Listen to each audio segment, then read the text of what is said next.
pakai celana lepis robek, misal nih yang make, tolong misalkan Bang Didik lah sebagai artis, Bang, tolong Bang pakaikan celana saya nih, modelnya.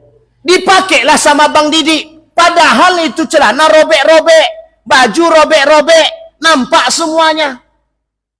Karena yang pakai tadi abang tadi ini, dan artis, dan public figure, dan artis internasional, menjadi merek yang tidak berharga tadi, langsung naik label. Jadi branding. Tahu sampai di sini maksudnya? Berbondong-bondonglah orang yang tadi harganya cuma 50.000 menjadi 100 juta. Sampai di sini paham Bapak Ibu? Ini program ekonomi yang membodohkan. Model sistem marketingnya silahkan, tapi pembodohannya Pak. Kita dibuat tidak percaya dengan kondisi, dengan keadaan seperti ini. Sama. Islam ini diperjualbelikan oleh mereka yang membuat kita tidak percaya terhadap nilai-nilai keislaman. Yang berbicara mereka orang yang mengerti. Ini penjajahan Pak. Coba bayangkan, di negara Republik Indonesia, orang berbicara dengan bahasa Inggris. Bapak Ibu boleh lihat toko-toko itu. Toko-toko yang ada di depan sono-sono tuh, lebih bangga bahasa Inggris atau bahasa Indonesia? Thames Collection, tersebut Bang. Nanti dipotong ya. Ini collection. Brandnya apa lagi contohnya yang pakai bahasa Inggris itu? Semua rata-rata pakai bahasa Inggris. Bapak Ibu datang ke Turki. Presidennya saja berbicara di hadapan sekian banyak orang pakai bahasa Turki. Nasionalismenya terjaga. Kita butuh itu. Jangan kita keluar-keluar nasionalisme NKRI harga mati, tapi kita beli produknya dari luar negeri. Itu tidak ada kebanggaan sama sekali Pak. Tidak ada bangga sama sekali. Di tahun 2018 kami beli sepatu Pak. Sepatunya lebih agak mahal sedikit. Tapi kami belinya di mana? Di Yogyakarta. Langsung ke pembuat sepatu, kulitnya langsung. Di Yogyakarta. Saya lupa pula nama tempatnya. Di daerah Kasongan. Itu asli Pak pribumi. Dalam rangka menjaga produk pribumi. Kenapa kita, dalam bahasa orang ekonom, ekonomi Indonesia ini kalah saing, produk-produk dalam negeri kalah saing. Bukan masalah kalah saing. Tinggal Pak Prabowo kalau mau buat program, buat kebijakan, semua rakyat Indonesia beli produk dalam negeri, selesai. Masalah barang itu mencukupi atau tidak mencukupi, ntar dulu. Yang penting barang orang pribumi habis dulu. Masalah setelah habis kemudian kita butuh produk yang lain tapi barang tidak ada, ya boleh silahkan. Tapi prioritas kita dalam negeri. Ini ndak beras, pisang, tusuk gigi, masak tusuk gigi. Bambu dari kita dibawa ke Cina, balik ke sini jadi bungkus kecil. Jadi tusuk. Malah Pak, kami beli pisang. Beli pisang bagus. Padahal sudah pakai pengawet kan itu. Sudah pakai pengawet. Rupanya dari Thailand. Pertanyaannya memang sudah tidak ada lagi pabrik pisang di Indonesia ini.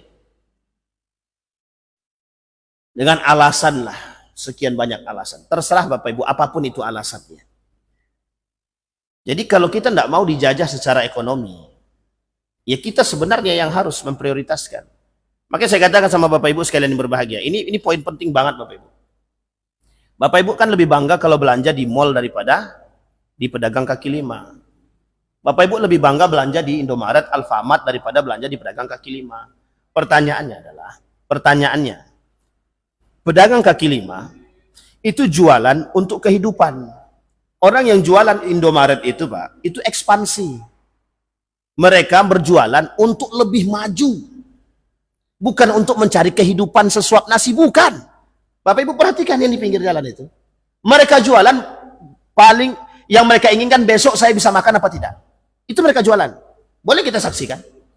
Tapi pertanyaannya, orang yang jual pisang dengan label mereknya tadi, yang datang dari made in Thailand tadi, itu pertanyaannya untuk mencari makan sesuap nasi atau bukan? Bukan. Itu yang kemudian kita Makanya Bapak Ibu sekalian yang berbahagia, bukan persoalan masyarakat Indonesia ini tidak kreatif. Bapak Ibu, di dunia ini mengenal Indonesia ini negara yang paling kreatif. Sampai joget-joget pun kreatif. Itu penjajahan paling besar, Pak. Dalam di negara kita nih, Pak. Coba bayangkan. Apa kata Nabi dalam hadisnya? Nabi kan sesuai. Apa kata Nabi? La tattabi'anna ummati sunana min qablikum shibran bi shibrin. Kata Nabi, kelak umatku akan mengikuti perbuatan-perbuatan gaya-gaya orang-orang dahulu. Sampaikan siapa mereka? Yahudi dan Nasrani. Jahiliyah, Yahudi, Nasrani. Sedikit demi sedikit. Satu kali orang luar bikin joget, 10 kali orang dalam bikin joget. Hanya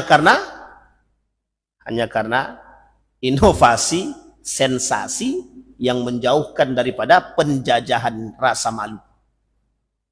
Sekarang tidak ada manusia punya rasa malu sekarang. Tidak malu lagi. Joget di depan umum di mana-mana itu tidak malu. Kalau dulu ya Allah, segannya bukan main. Malu. Apalagi kalau joget nggak pakai baju. Kalau sekarang enggak, Pak. Ekonomi sudah. Sekarang kita lihat pendidikan, penjajahan pendidikan. Saya sampaikan sedikit poin Bapak Ibu. Ketika penjajahan pendidikan, perhatikan. Tolak ukur kapasitas daripada perguruan tinggi dan sekolah sekarang itu adalah matematika, bahasa Indonesia, bahasa Inggris. Ya. Kalau bahasa Indonesia oke. Bahasa Inggris, matematika. Sekarang pertanyaannya, di mana agamanya? Di mana agamanya? Yang tidak menjadi tolak ukur bagusnya satu sekolah. Yang menjadi tolak ukur anaknya cerdas, bahasa Indonesianya bagus, bahasa Inggrisnya bagus, matematikanya bagus. Indonesia, Pak, kalau dalam olimpiade matematika, olimpiade fisika kimia, diakui oleh dunia, anak Indonesia terhebat. Diakui. Karena banyak anak Indonesia yang berhasil menang dalam olimpiade matematika, fisika, dan kimia.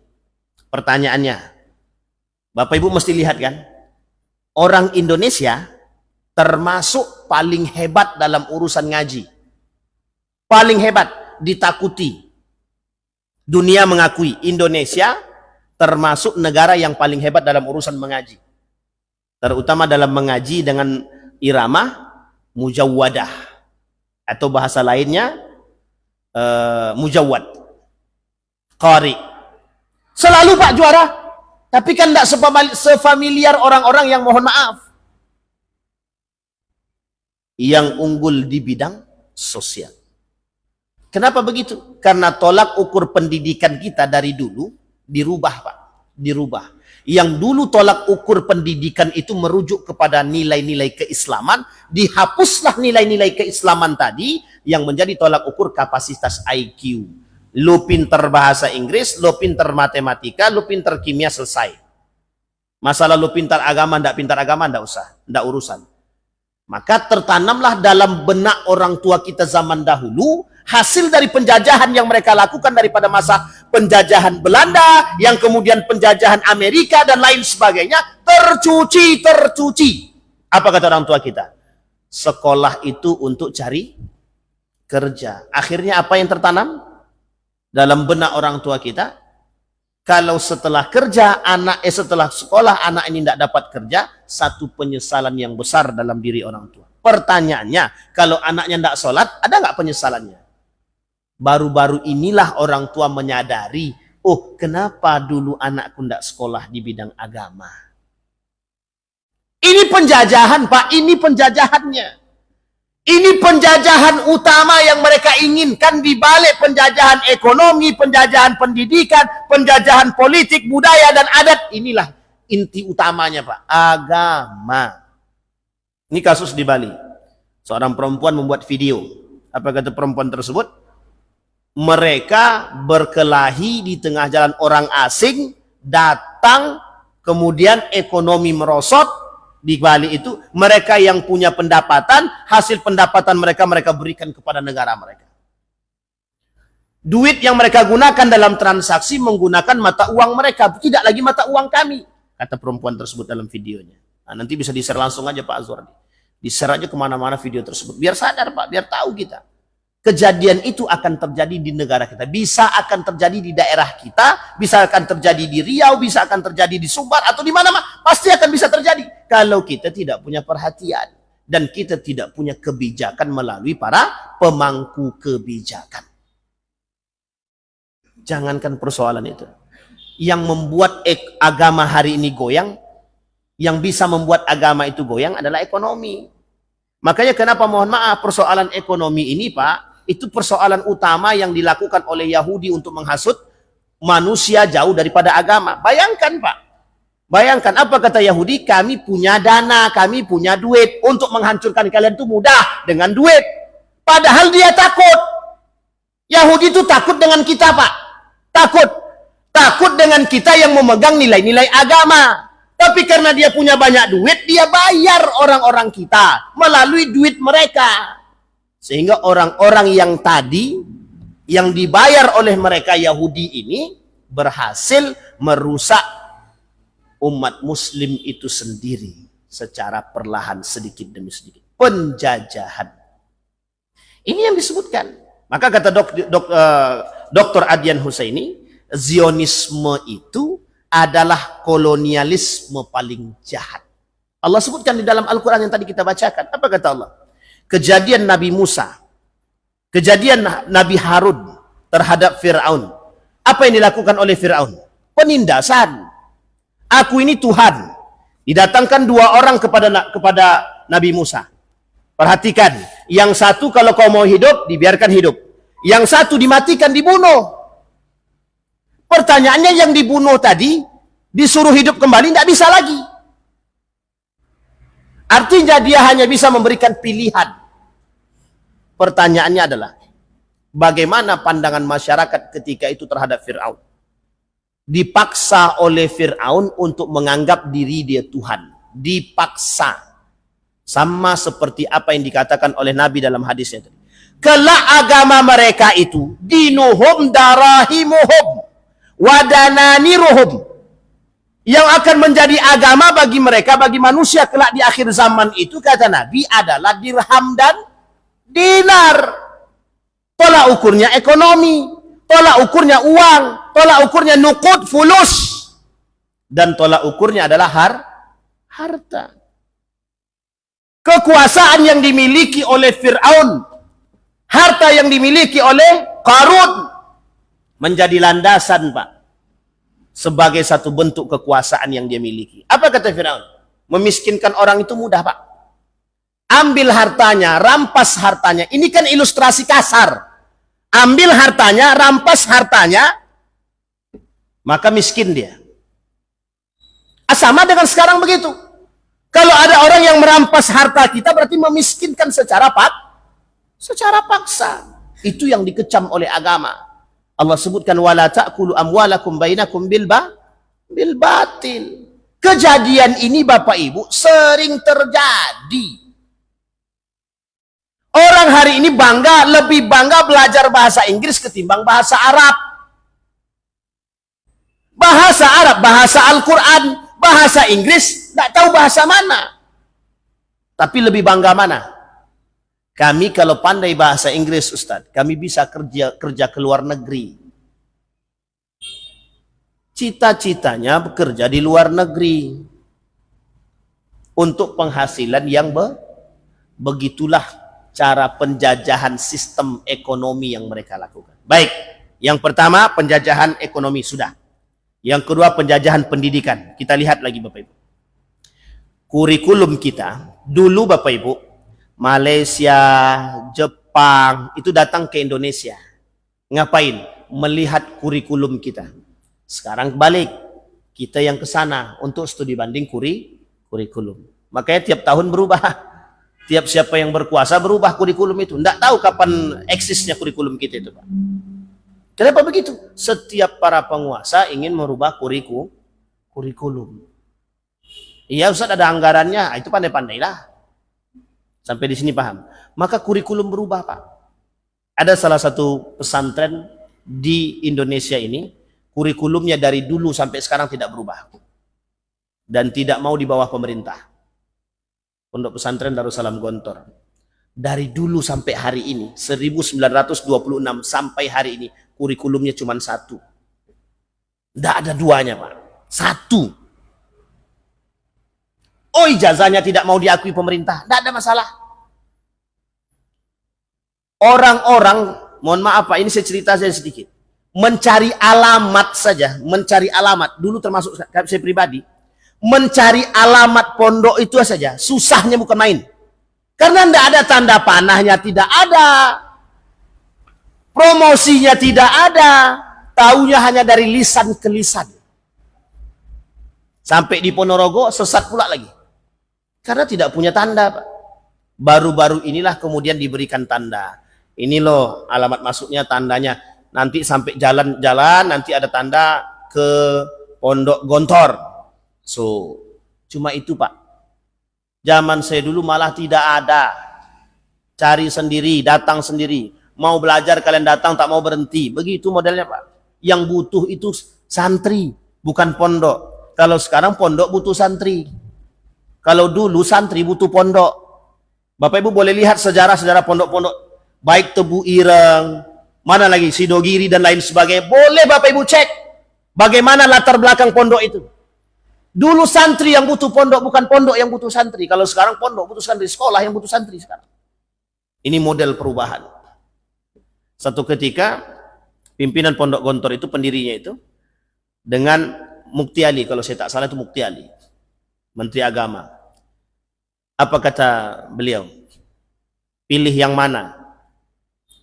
Intelektual yang agama, yang mengerti agama, atau agama yang agamawan, atau ulama yang mengerti, ulama yang intelektual, atau intelektual yang mengerti agama. Pilih mana Bapak Ibu? Intelektual yang mengerti agama, atau ulama yang intelek? Di pondok kami, pilihannya ulama yang intelek. Bukan intelek yang mengerti agama. Tahu alasannya Bapak Ibu? Ternyata betul perkataan beliau itu. Kalau intelek yang mengerti agama, itu berbahaya. Agama jadi mainan. Sedangkan ulama yang mengerti, yang intelek saja, bisa mempermainkan agama, apalagi yang intelek yang mengerti agama. Karena dasar utamanya apa? Inteleknya, bukan agamanya. Maka dasar utama itu adalah agama. Maka wajar Bapak Ibu ketika ada yang mengatakan musuh agama, musuh negara itu adalah agama. Siapa yang ngomong itu? Ada yang tahu namanya? Siapa Bapak Ibu yang pernah bicara musuhnya negara itu adalah agama? Siapa? Ketua BPIP. Bayangkan tuh, musuh negara adalah, tahu Bapak Ibu alasannya apa? Karena orang beragama mesti menjaga nilai dan norma. Itulah yang menjadi poin penting. Penjajahan terhadap pendidikan hari ini berhasil mereka. Apa hasilnya? Menjauhkan anak-anak kita hari ini dari nilai-nilai agama dan akhlak-akhlak yang mulia. Akhirnya apa yang kita rasakan? Banyak sekali penjajahan akhlak. Banyak yang tidak berakhlak hari ini. Mulai dari atasan sampai bawahan. Tidak punya akhlak. Orang-orang tidak punya akhlak lagi. Tahu ini haknya orang lain masih diembat. Tahu ini di negara orang asing datang ke negara kita, orang asing datang ke negara kita, punya kita diambil, kemudian kita ditindas. Maka salah satu ilustrasi yang diberikan oleh perempuan tersebut dalam videonya itu, negara Dubai. Orangnya banyak, orang asingnya, pendatangnya mayoritas, tapi berpegang teguh pada nilai dan mentaati aturan.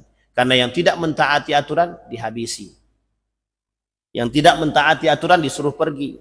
Nah, kita butuh kebijakan-kebijakan keras seperti ini terhadap orang-orang yang pendatang, orang-orang asing yang datang ke negara kita, tapi harus menjaga nilai-nilai nilai-nilai agama dan nilai-nilai budaya. Sekarang Bapak Ibu boleh lihat tuh budaya hilang sedikit demi sedikit. Budaya itu hilang.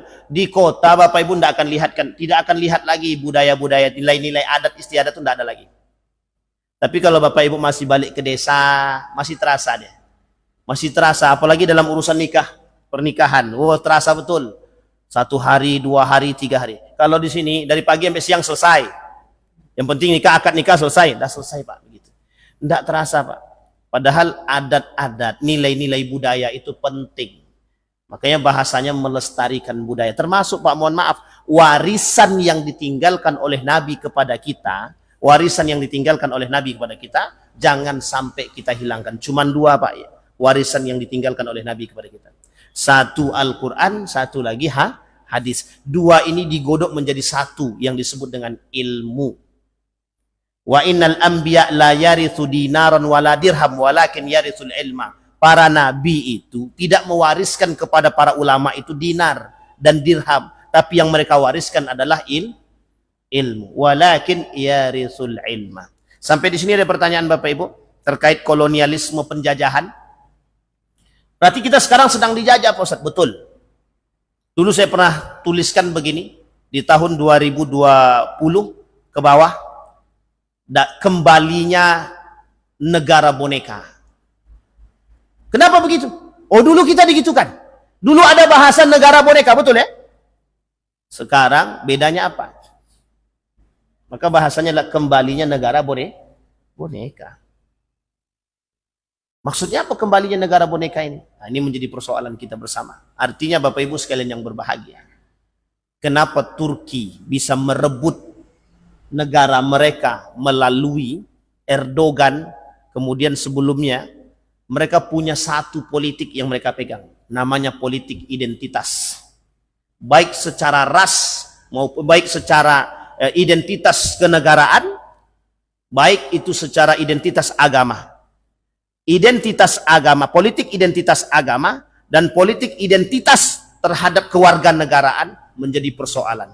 Makanya kenapa sampai hari ini sikap nasionalisme yang dimiliki oleh Turki masih kuat. Kita boleh mencontoh kepada mereka dari sifat nasionalisme yang seperti itu. Menjaga bahasa, menjaga budaya, menjaga agama.